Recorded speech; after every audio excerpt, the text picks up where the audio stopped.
প্রিয় দেশবাসী, শিশু, কিশোর কিশোরী, তরুণ তরুণী, ছাত্রছাত্রী, বয়স্ক, বৃদ্ধ, নারী পুরুষ সবাইকে আমার সালাম জানাচ্ছি।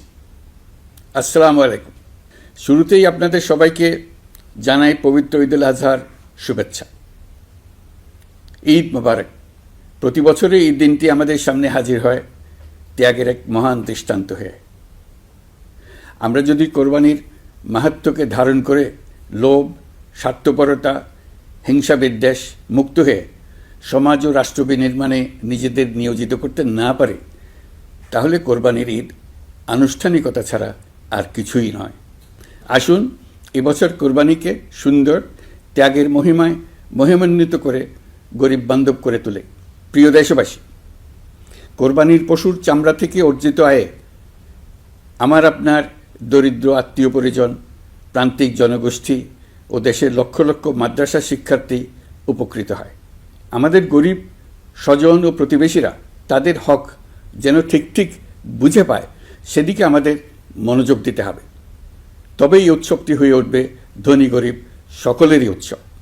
পশুর চামড়ার ন্যায্য মূল্য নির্ধারণ, বর্জ্য ব্যবস্থাপনা সহ সার্বিক বিষয়ে সুষ্ঠু ব্যবস্থাপনা নিশ্চিত করতে সরকারের একটি উচ্চ পর্যায়ের কমিটি কাজ করছে।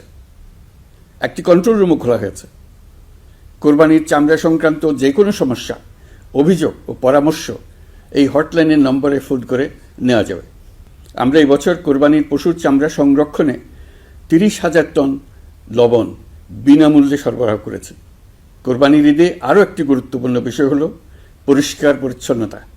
আমি দেশবাসীর প্রতি আকুল আহ্বান জানাই, আপনারা সকলে পরিবেশ পরিচ্ছন্ন রাখতে সমবেতভাবে এগিয়ে আসবেন। বিশেষ করে তরুণ তরুণীদেরকে এই বিষয়ে দৃষ্টি আকর্ষণ করছি। এবছর যারা হজ ব্রত পালন করছেন তাদের প্রত্যেককে জানাচ্ছি আন্তরিক শুভেচ্ছা ও অভিনন্দন। মহান রব্বুল আলমিনের অশেষ মেহেরবানিতে, আপনাদের দোয়ায় এবং সংশ্লিষ্ট সবার সর্বোচ্চ আন্তরিকতা ও পেশাদারিত্বের ফলে এবছর আমাদের হজ ব্যবস্থাপনায় সাফল্য এসছে। প্রথমবারের মতো সরকারি ব্যবস্থাপনায় লাব্বায়েক অ্যাপের মাধ্যমে হজের সার্বিক ব্যবস্থাপনা ও সেবা নিশ্চিত করা হচ্ছে। এখন পর্যন্ত হজ ব্যবস্থাপনায় কোনো অনিয়মের খবর আসেনি। টাকা দিয়েও হজে যেতে না পারার যন্ত্রণা কাউকে কাঁদতে হয়নি। হজ ক্যাম্প কিংবা বিমানবন্দরে কোনো হাজিকে প্রতিবাদ বিক্ষোভ করতে হয়নি। প্রথমবারের মতো সরকারি টাকায় কাউকে হজে পাঠানো হয়নি। প্রিয় দেশবাসী, ঈদ উল ফিতরের অভিজ্ঞতাকে কাজে লাগিয়ে দীর্ঘমেয়াদে বাজারের জিনিসপত্রের দাম স্থিতিশীল রাখতে আমরা তৎপর হয়েছি। এবার কোরবানির ঈদেও কোনো জিনিসের দাম যাতে আকস্মিকভাবে বেড়ে না যায়, সেদিকে আমরা সর্বোচ্চ নজর দিয়েছি। ফলে এবার আলু, পেঁয়াজ, ডিম, চিনি, শাকসবজি, তরিতরকারি ও মশলা সহ অধিকাংশ পণ্যের দাম গত বছরের তুলনায় কমেছে। আমরা সার্বিক বাজার ব্যবস্থাকে দুর্বৃত্তদের চক্র থেকে বের করে এনে বাজারে একটা প্রতিযোগিতামূলক পরিবেশ তৈরি করতে পেরেছে।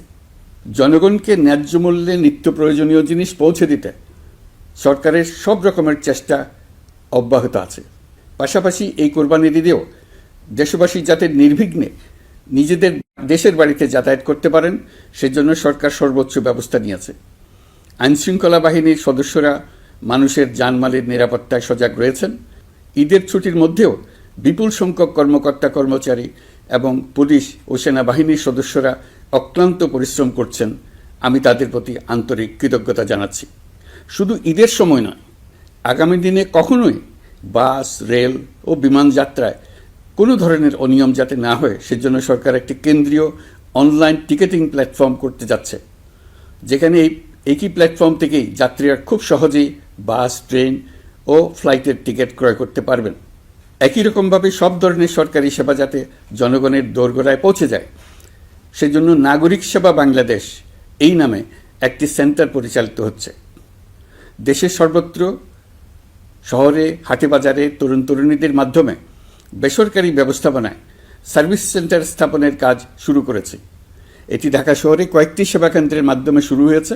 প্রশিক্ষণপ্রাপ্ত স্থানীয় তরুণ উদ্যোক্তারা নাগরিক সেবা কেন্দ্র থেকে সাধারণ নাগরিকদের এনআইডি, পাসপোর্ট, লাইসেন্স, পুলিশের কাছে জিডি করা, কর ফাইলিং করা সহ বিভিন্ন সরকারি ডিজিটাল সেবা দেবেন।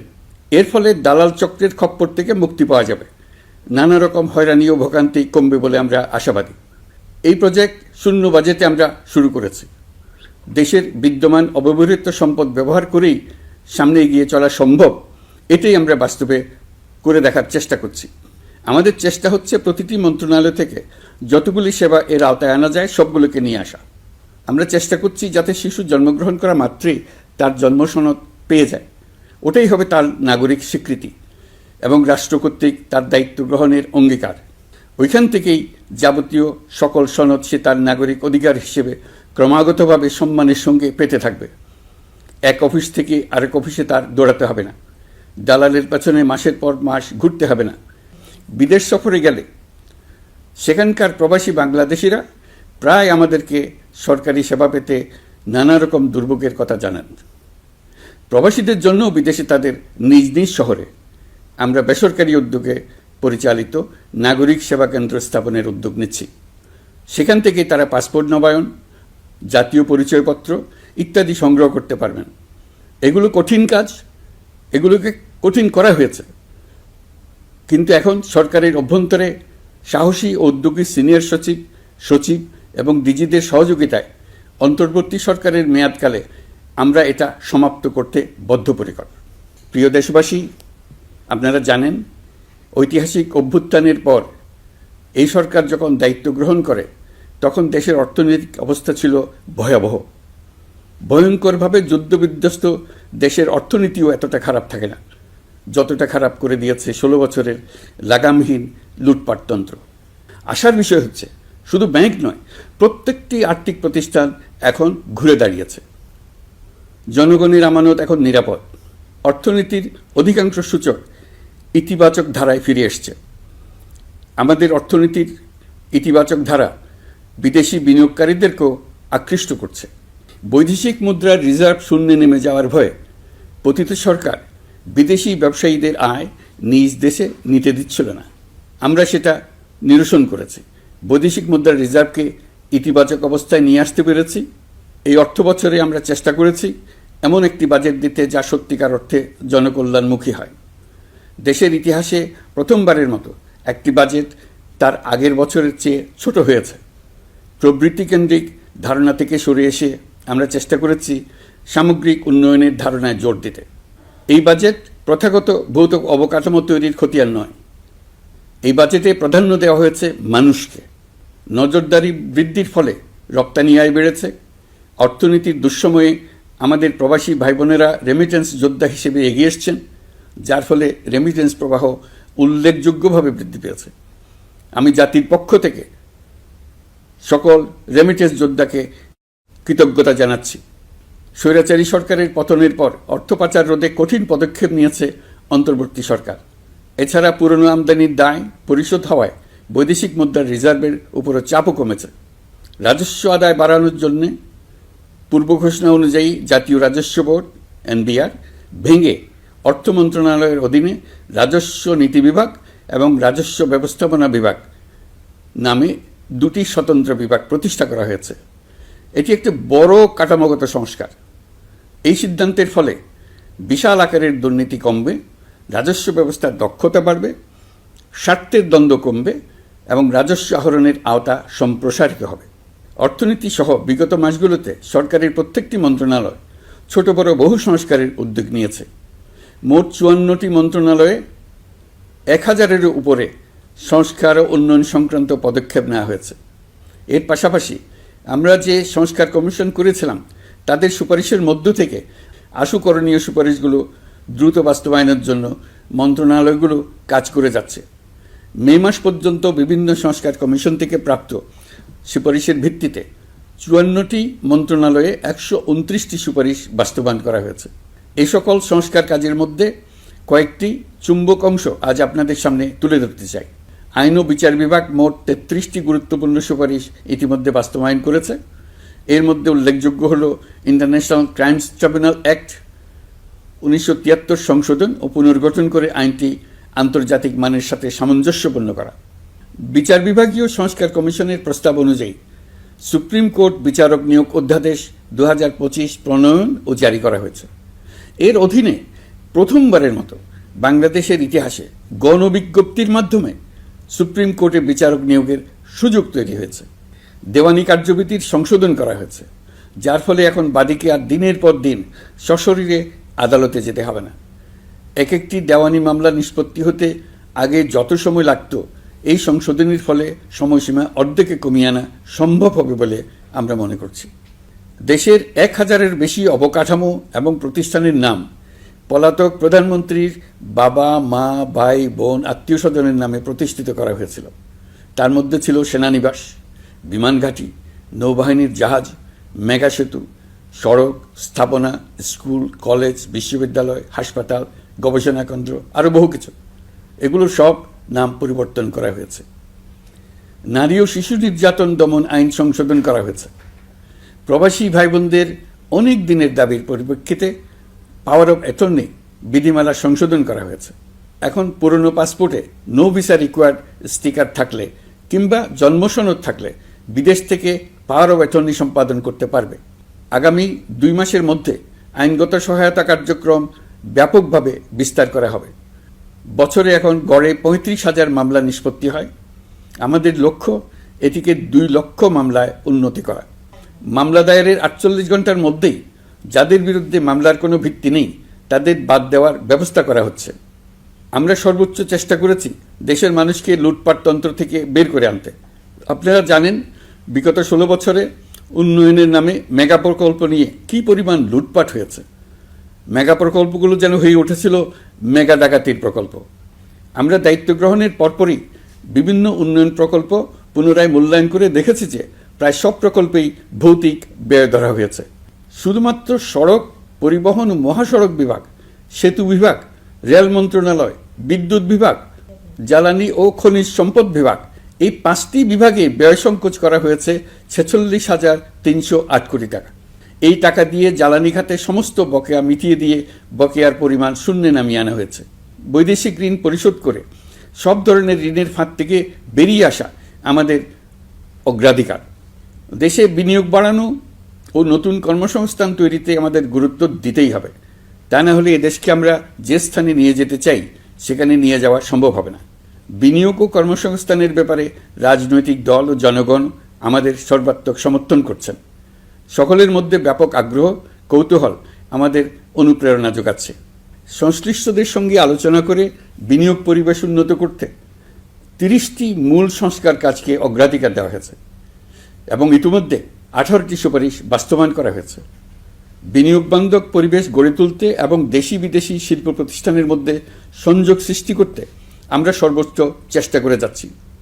গত অক্টোবর হতে মার্চ পর্যন্ত নেট বিদেশি বিনিয়োগ এসছে মোট $756 মিলিয়ন, অর্থাৎ প্রায় 9,247 কোটি টাকা।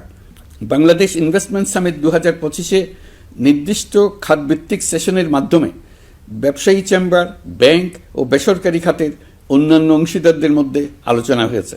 ইনভেস্টমেন্ট সামিটে বিদেশি বিনিয়োগকারীরা ও রাজনৈতিক দলগুলোর মধ্যেও আলোচনার জন্য আলাদা ব্যবস্থা রাখা হয়েছিল, যাতে করে পরবর্তীতে যে দলই ক্ষমতায় আসুক না কেন তারা যেন বিনিয়োগ বান্ধব বাংলাদেশ গড়তে নিজেদের প্রতিশ্রুতির কথা জানাতে পারেন।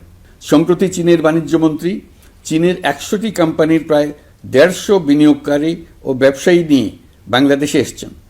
আমরা আশা করছি খুব দ্রুতই বড় আকারের বিদেশি বিনিয়োগ দেখতে পাব। সম্প্রতি আমি চীন, কাতার, জাপান সহ কয়েকটি দেশ সফর করেছি। এসব সফরেও বিভিন্ন বৈঠকে বাংলাদেশের অর্থনৈতিক সম্ভাবনা অগ্রগতির কথা তুলে ধরেছে। দ্বিপাক্ষিক বাণিজ্য বিনিয়োগের বিষয়ে ফলপ্রসূ আলোচনা হয়েছে। আরও বেশি সংখ্যক বাংলাদেশি যাতে বিদেশে কর্মসংস্থানের সুযোগ পায় সে চেষ্টা করেছে। বাংলাদেশে কাতারি বিনিয়োগকারীদের জন্য একটি বিশেষ অর্থনৈতিক অঞ্চল গড়ে তোলার বিষয়ে আমাদের মধ্যে আলোচনা হয়েছে। বাংলাদেশের লাখো লাখো ছেলেমেয়েরা মাদ্রাসায় পড়াশোনা করে, তাদের জন্য প্রযুক্তি শিক্ষা ও বিদেশি ভাষা শিক্ষা চালু করতে আমরা কাতার চ্যারিটির সাহায্য চেয়েছি। গত মাসে আমি জাপান সফরে গিয়েছিলাম। এই সফরে জাপানের প্রধানমন্ত্রী বাংলাদেশকে বাজেট সহায়তা ও রেলপথ উন্নয়নের জন্য $1 বিলিয়ন ঋণ ঘোষণা করেছেন। দ্বিপাক্ষিক 3টি চুক্তিপত্র বিনিময় হয়েছে। এই সফরে 2 দেশের মধ্যে অর্থনৈতিক বিনিয়োগ ও অন্যান্য সহযোগিতার ক্ষেত্রে 6টি সমঝোতা স্মারক অর্থাৎ MOU স্বাক্ষর হয়েছে। বাংলাদেশের কর্মশক্তির দক্ষতা বৃদ্ধি এবং জাপানে তাদের কর্মসংস্থান সহজতর করার লক্ষ্যে জাপানের সঙ্গে আমরা 2টি সমঝোতা স্মারকে স্বাক্ষর করেছি। জাপানের শ্রমিক সংকট রয়েছে, আমরা আগামী 5 বছরে জাপানে 1 লক্ষ কর্মী পাঠানোর চুক্তি সই করেছি। এর চাইতে আরও বেশি শ্রমিক ক্রমাগতভাবে পাঠানোর আয়োজন করে এসেছি। প্রিয় দেশবাসী, 1971 সালে বাংলাদেশ স্বাধীন হওয়ার পর অর্থনৈতিকভাবে আমাদের যে উন্নতির শিখরে থাকার কথা ছিল, বিশ্বের কাছে মাথা উঁচু করে দাঁড়াবার কথা ছিল, সেই উচ্চতায় আমরা পৌঁছতে পারিনি। আমরা চাই বাংলাদেশ দক্ষিণ এশিয়ার অর্থনৈতিক প্রাণকেন্দ্র হিসেবে প্রতিষ্ঠিত হোক। এই কারণে বিনিয়োগ পরিষেবার উন্নয়নের পাশাপাশি বন্দরের সক্ষমতা বাড়াতে উদ্যোগ নিয়েছি। এটা করা সম্ভব না হলে দেশের কোটি কোটি মানুষের বেকারত্ব ঘুচবে না, অর্থনৈতিক সংকট রয়েই যাবে। চট্টগ্রাম বন্দর নিয়ে অনেকের মধ্যে কৌতূহল তৈরি হয়েছে। মাঝে মাঝে এমন কথাও শুনেছি যে এই বন্দর বিদেশিদেরকে নাকি দিয়ে দেওয়া হচ্ছে। আমি আগেও জানিয়েছি, চট্টগ্রাম বন্দর হলো বাংলাদেশের অর্থনীতির হৃৎপিণ্ড। বর্তমানে এই হৃৎপিণ্ড অতি দুর্বল। এখন যে অবস্থায় আছে সেই অবস্থায় তাকে রেখে দিলে আমাদের অর্থনীতিকে সামনে এগিয়ে নিয়ে যাওয়া সম্ভব হবে না।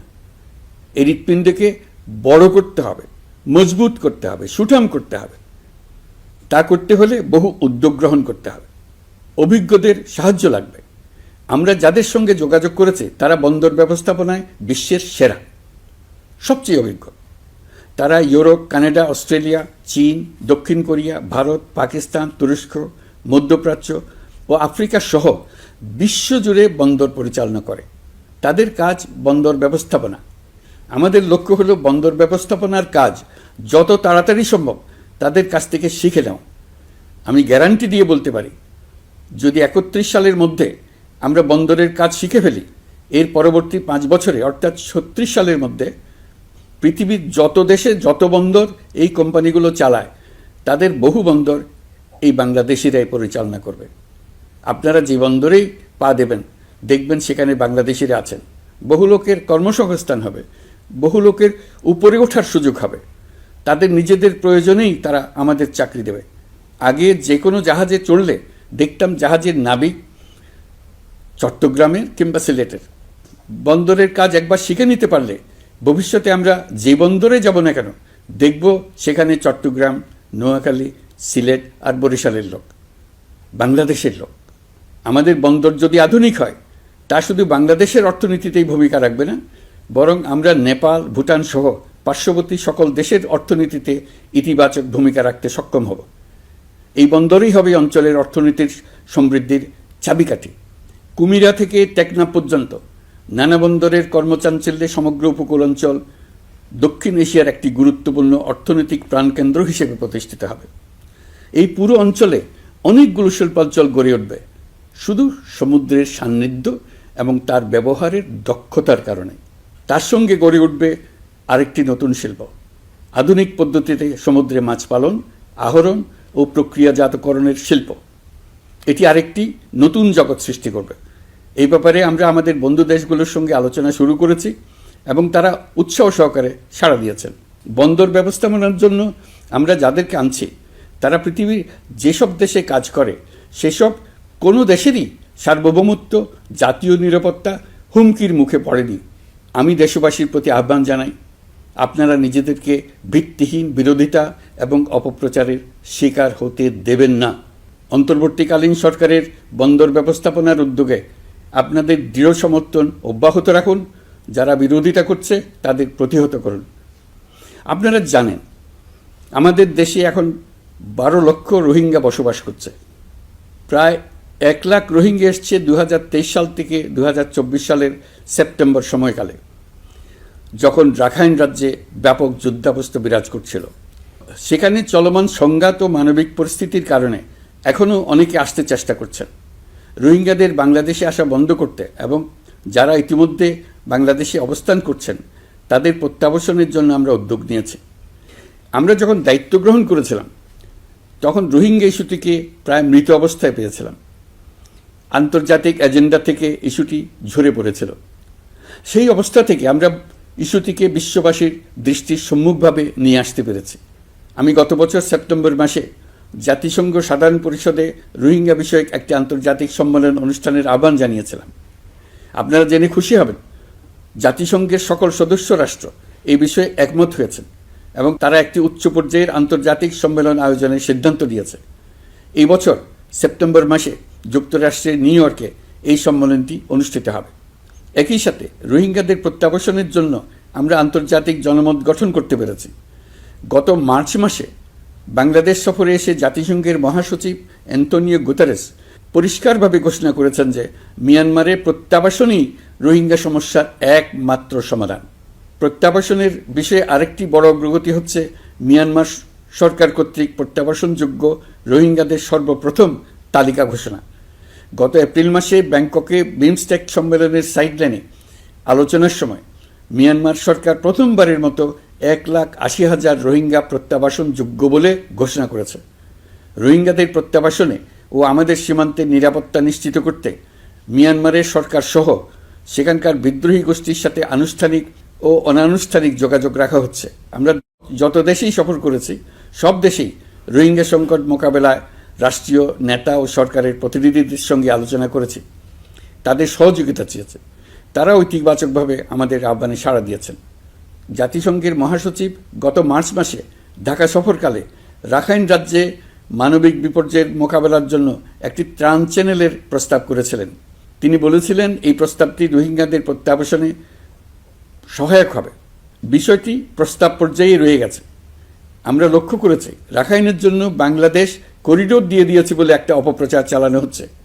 আমি সুস্পষ্টভাবে বলছি, এটা সর্বৈব মিথ্যা। এটা চিলে কান নিয়ে যাওয়ার গল্প। যারা অসত্য কল্পকাহিনী বানিয়ে বাংলাদেশের মানুষকে ক্রমাগত বিভ্রান্ত করে অশান্তি সৃষ্টিতে নিয়োজিত, এটা তাদেরই শিল্পকর্ম। আপনারা এ বিষয়ে হুঁশিয়ার থাকবেন, কোনোভাবেই বিভ্রান্ত হবেন না। এসব অপপ্রচার সত্ত্বেও আমরা লক্ষ্যচ্যুত হব না। এই জটিল সমস্যাটি সমাধানে আমাদের কাজ চালিয়ে যাব।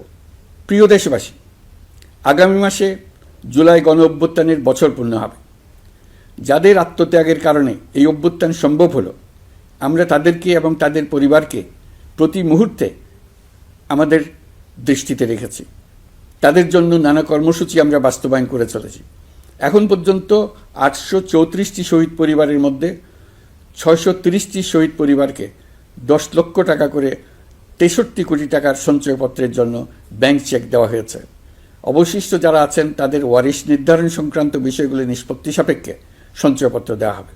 এর পাশাপাশি গণ অভ্যুত্থানে আহত প্রায় 12,500 জনকে 106 কোটি টাকা দেওয়া হয়েছে।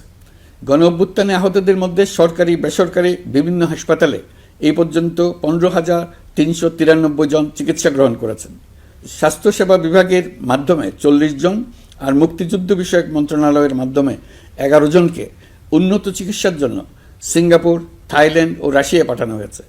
তাদের চিকিৎসা বাবদ এই পর্যন্ত সরকার 61 কোটি টাকা ব্যয় করেছে এবং এই ব্যয় অব্যাহত আছে। আরও 28 জন জুলাই যোদ্ধাকে উন্নত চিকিৎসার জন্য সিঙ্গাপুর, থাইল্যান্ড ও তুরস্কে পাঠানোর প্রক্রিয়া চলছে।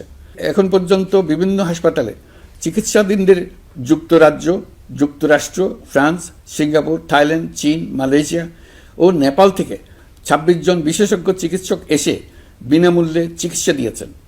এই চিকিৎসকবৃন্দ শুধু যাতায়াত খরচ গ্রহণ করেছেন, এর বেশি কিছু তারা গ্রহণ করতে চান নাই। আমরা তাদের প্রতি কৃতজ্ঞ।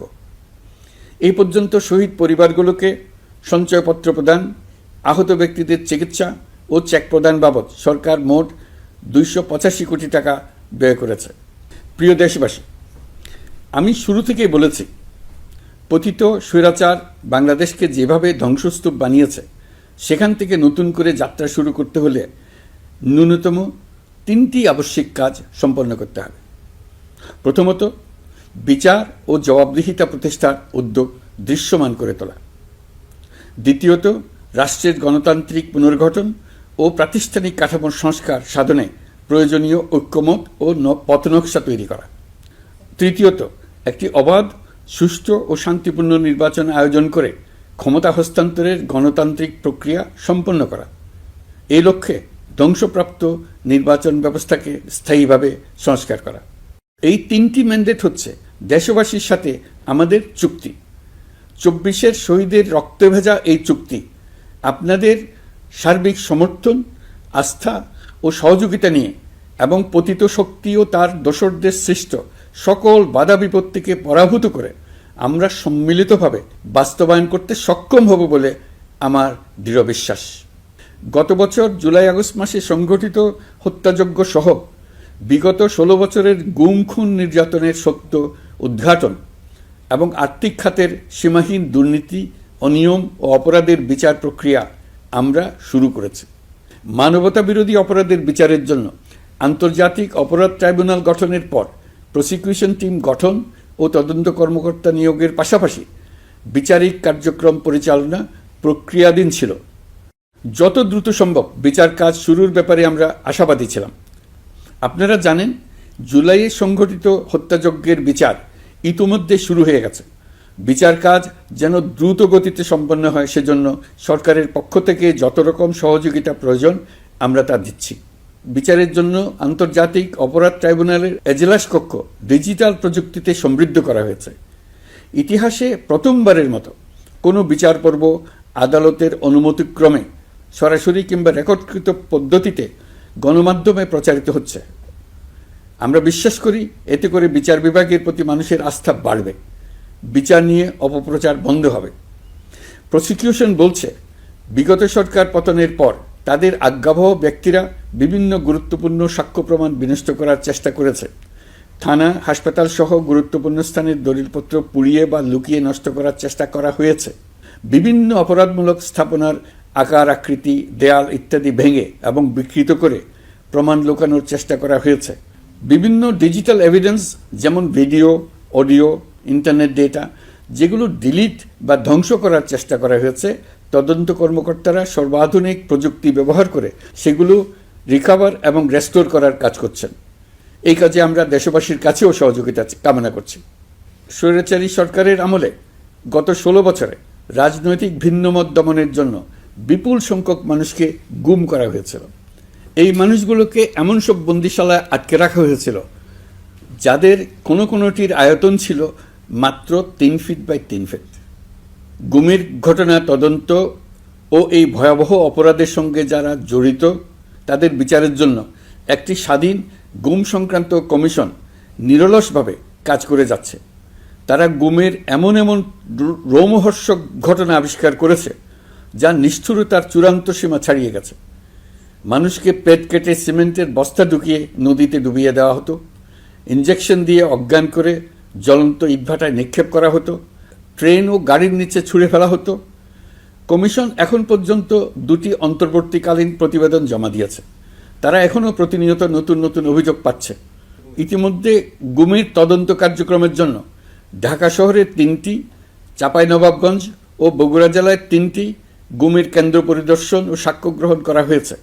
তদন্ত কাজে মানুষের সম্পৃক্ততা বাড়াতে বিশ্ববিদ্যালয়, মাদ্রাসা পর্যায়ে গণশুনানি গ্রহণ করা হয়েছে। মোট 8 শতাধিক শিক্ষার্থী, শিক্ষক, সাধারণ মানুষ গণশুনানিতে অংশ নিয়েছেন। গুম সংক্রান্ত বেশ কিছু অভিযোগ ইতিমধ্যে আন্তর্জাতিক অপরাধ ট্রাইব্যুনালের তদন্ত সংস্থার কাছে জমা হয়েছে। এছাড়াও এই সংক্রান্ত একটা আইন প্রণয়নের কাজ প্রায় শেষ পর্যায়ে আছে। অল্প কিছুদিনের মধ্যেই এটি চূড়ান্ত হবে বলে আশা করছি। গত 16 বছর ধরে এদেশের প্রতিটি স্তরে অপরাধ, অনিয়ম, দুর্নীতির ভাইরাস ছড়িয়ে পড়েছিল। এই রোগাক্রান্ত রাষ্ট্র ব্যবস্থাকে রোগমুক্ত করে জনগণের কল্যাণমুখী করতে হলে আমাদের রাজনৈতিক দলগুলোর সক্রিয় অংশগ্রহণ জরুরি। আমরা দায়িত্ব নেবার পর থেকেই রাজনৈতিক দলগুলোর সাথে নিয়মিত যোগাযোগ রেখেছি। বিভিন্ন ইস্যুতে রাজনৈতিক নেতাদের সঙ্গে আলাদা এবং একত্রিতভাবে বৈঠক করেছি। সর্বশেষ গত মাসের শেষ সপ্তাহেও বিভিন্ন রাজনৈতিক দলের নেতৃবৃন্দের সঙ্গে আমি বৈঠক করেছি এবং চলতি সপ্তাহে জাতীয় ঐক্যমত কমিশনের 2য় পর্বের আলোচনা শুরু করেছি। সরকার পরিচালনায় তারা তাদের গুরুত্বপূর্ণ মতামত তুলে ধরেছেন। রাজনৈতিক দলগুলো শুরু থেকে আমাদের সাথে সহযোগিতা করে আসছেন এবং সবসময় তারা সহযোগিতা অব্যাহত রাখার প্রতিশ্রুতি দিয়েছেন। প্রিয় দেশবাসী, আপনাদের নিশ্চয় মনে আছে জুলাই গণঅভ্যুত্থানে নেতৃত্ব অংশ নেওয়া শিক্ষার্থীরা একটি জুলাই ঘোষণাপত্র দেওয়ার কথা জানিয়েছিল। তারা আমাকেও সেখানে আমন্ত্রণ জানায়। আমি বলেছিলাম দেশের সকল রাজনৈতিক ব্যক্তিবর্গ, নাগরিক সমাজের প্রতিনিধি সহ অন্যদের সঙ্গে নিয়ে সকলে মিলে এই ঘোষণাপত্র দেওয়া ভালো হবে। এর পাশাপাশি আগামী জুলাই মাসেই সকল রাজনৈতিক দলের ঐকমত্যের ভিত্তিতে একটি জুলাই সনদ প্রস্তুত করে আমরা জাতির সামনে উপস্থাপন করতে পারব বলে আশা করছি। এই জুলাই সনদ হলো একটি প্রতিশ্রুতি, একটি জনকল্যাণমুখী রাষ্ট্র নির্মাণের জন্য সংস্কার কমিশন যে প্রস্তাবগুলো দিয়েছে সেগুলোর মধ্য থেকে রাজনৈতিক দলগুলো যে কয়টিতে একমত হয়েছে তার তালিকা থাকবে এই সনদে। জুলাই সনদে স্বাক্ষর করে তারা জাতির কাছে সেগুলো বাস্তবায়নের অঙ্গীকার করবে। জুলাই সনদ অনুযায়ী আশু করণীয় সংস্কার কাজগুলো আমরা বাস্তবায়ন করতে প্রতিজ্ঞাবদ্ধ। বাকি অংশের বেশ কিছু কাজও আমরা শুরু করে যেতে চাই। আশা করি অবশিষ্ট অংশ পরবর্তীতে নির্বাচিত সরকারের মাধ্যমে বাস্তবায়ন অব্যাহত থাকবে। প্রাতিষ্ঠানিক সংস্কারের দৃঢ় প্রতিশ্রুতি বাস্তবায়নে আমাদেরকে দৃঢ়ভাবে এবং ঐক্যবদ্ধভাবে এগিয়ে যেতে হবে। এর কোনো বিকল্প নেই। এর বাস্তবায়নের মাধ্যমে পুরো বিশ্বের কাছে দেশের নতুন ঐক্যবদ্ধ ভাবমূর্তি তুলে ধরা যাবে। বিশ্বব্যাপী সবার কাছে জাতি হিসেবে বাংলাদেশের শক্তি সম্পর্কে স্পষ্ট ধারণা তৈরি হবে। ঐকমত্য কমিশন গঠন করা আমাদের একটি দুঃসাহসিক উদ্যোগ ছিল। অন্য কোনো দেশে এমন কোনো নজির নেই। এর মাধ্যমে আমরা জাতি হিসেবে রাজনৈতিক গভীরতার সন্ধান পেয়েছি। রাজনৈতিক ঐক্যে পৌঁছার জন্য ঐকমত্য কমিশনের সঙ্গে সকল দলের দলগত প্রস্তুতি, ঘণ্টার পর ঘণ্টা কমিশনের সঙ্গে ঐকান্তিক আলোচনা, জাতীয় লাইভ টেলিভিশনের সামনে সকল দলের ঐকমত্যে পৌঁছার একান্ত প্রয়াস আমাদের রাজনৈতিক ইতিহাসে স্মরণীয় হয়ে থাকবে। এই কমিশনের চেয়ারম্যান হিসেবে আমি সকল রাজনৈতিক দলের কাছে তাদের সীমাহীন ধৈর্য এবং কমিশনের প্রতি তাদের সহযোগিতা এবং সৌজন্য প্রকাশের জন্য জাতির পক্ষ থেকে ধন্যবাদ জানাচ্ছি। আশা করি আমাদের অসমাপ্ত কাজ সমাপ্ত করে শিগগিরই পূর্ণাঙ্গ জুলাই সনদ তৈরি করে জাতির জন্য একটা নতুন পথ নির্দেশনা রেখে যেতে পারব। এই কমিশনের অভিজ্ঞতার মাধ্যমে দেশের যে নতুন রাজনৈতিক সংস্কৃতি গড়ে ওঠার সম্ভাবনা দেখা দিয়েছে, আগামী নির্বাচনের মাধ্যমে যদি সেটা বিকাশমানভাবে স্থায়ী রূপ দিতে পারি তাহলে আমরা ভবিষ্যতের সকল রাজনৈতিক সংকট মোকাবেলা করতে সক্ষম হব। সকল প্রস্তুতি সমাপ্ত করে দেশের সকল মানুষের, কিশোর কিশোরী, তরুণ তরুণী, ছাত্রছাত্রী, কৃষক, জেলে, গৃহিণী, দিনমজুর, শ্রমিক, ব্যবসায়ী, পেশাজীবী, শিল্পী সবাই মিলে চেষ্টা করে একটা সুন্দর নিখুঁত নির্বাচন আয়োজন করে নতুন বাংলাদেশের দৃঢ় ভিত্তি রচনা করব। প্রিয় দেশবাসী, আমি জানি আগামী জাতীয় নির্বাচন কখন হবে সে বিষয়ে সিদ্ধান্ত জানার জন্য রাজনৈতিক দল ও জনগণের মধ্যে বিপুল আগ্রহ রয়েছে। আমি বারবার বলেছি এই নির্বাচন ডিসেম্বর থেকে আগামী বছরের জুনের মধ্যে অনুষ্ঠিত হবে। এই সময়ের মধ্যে দেশের নির্বাচন উপযোগী পরিবেশ সৃষ্টির জন্য যা যা করা দরকার সরকার তাই করছে।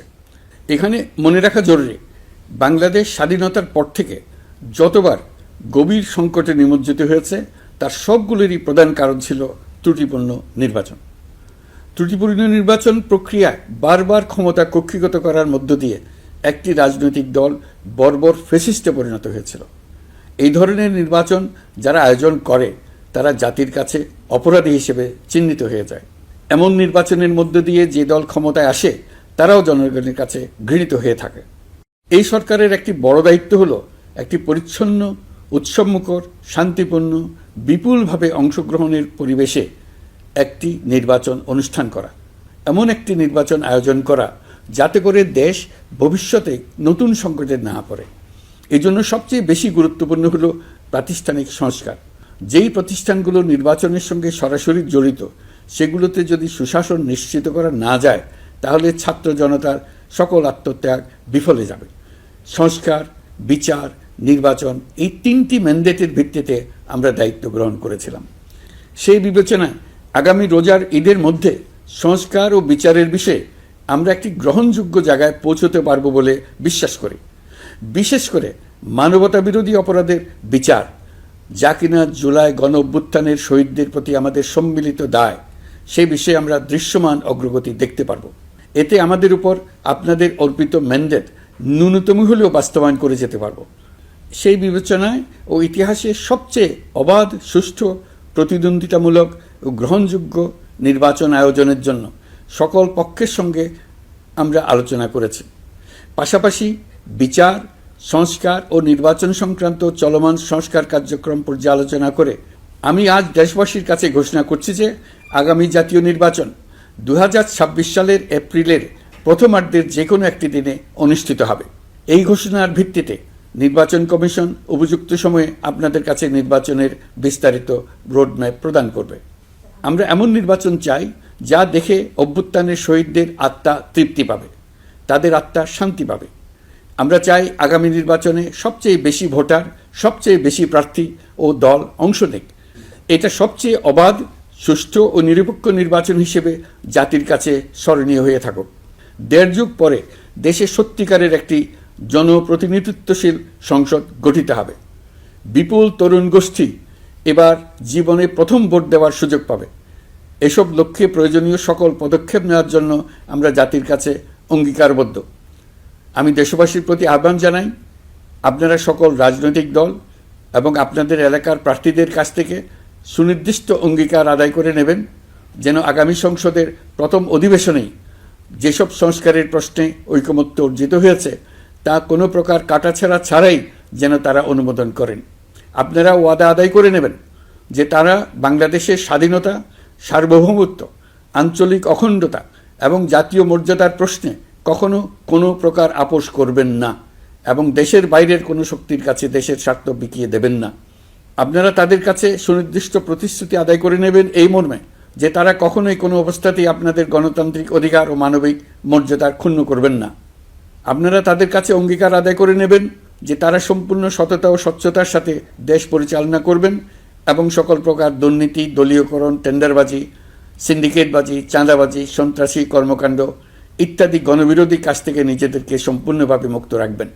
আমি আপনাদের আবারও স্মরণ করিয়ে দিতে চাই যে এবারের নির্বাচন শুধু শান্তিপূর্ণ নির্বাচন করার বিষয় নয়, এটা ছাত্র জনতার অভ্যুত্থানের আকাঙ্ক্ষা নতুন বাংলাদেশ গড়ার নির্বাচন। এই নির্বাচনে পরিচিত দলগুলিই থাকবে, তাদের পরিচিত মার্কাগুলিই থাকবে, কিন্তু ভোটারকে বের করে আনতে হবে যে এই মার্কার পেছনে আপনার কাছে ভোট প্রার্থীরা কে কতটুকু নতুন বাংলাদেশ গড়ার জন্য প্রস্তুত, কে কতটা প্রতিজ্ঞাবদ্ধ।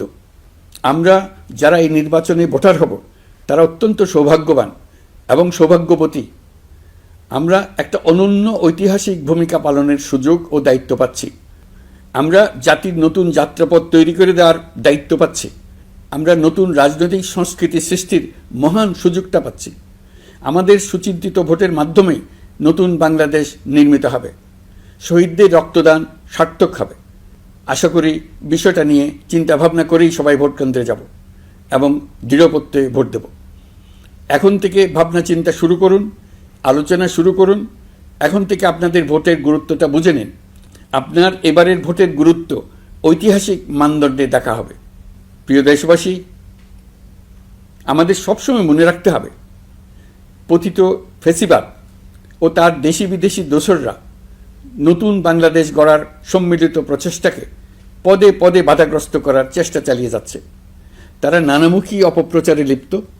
তারা সবসময় চাইবে জুলাই অভ্যুত্থানের মাধ্যমে তৈরি হওয়া জাতীয় ঐক্যের শক্তিকে পরাভূত করতে, গণতান্ত্রিক আকাঙ্ক্ষা বাস্তবায়নের প্রচেষ্টাকে লাইনচ্যুত করতে এবং বাংলাদেশকে পুনরায় করায়ত্ত করতে। আমি আগেও বলেছি, আজ আবারও বলছি, আমরা একটা যুদ্ধ অবস্থায় আছি। এখন আমাদের একতাবদ্ধ থাকতে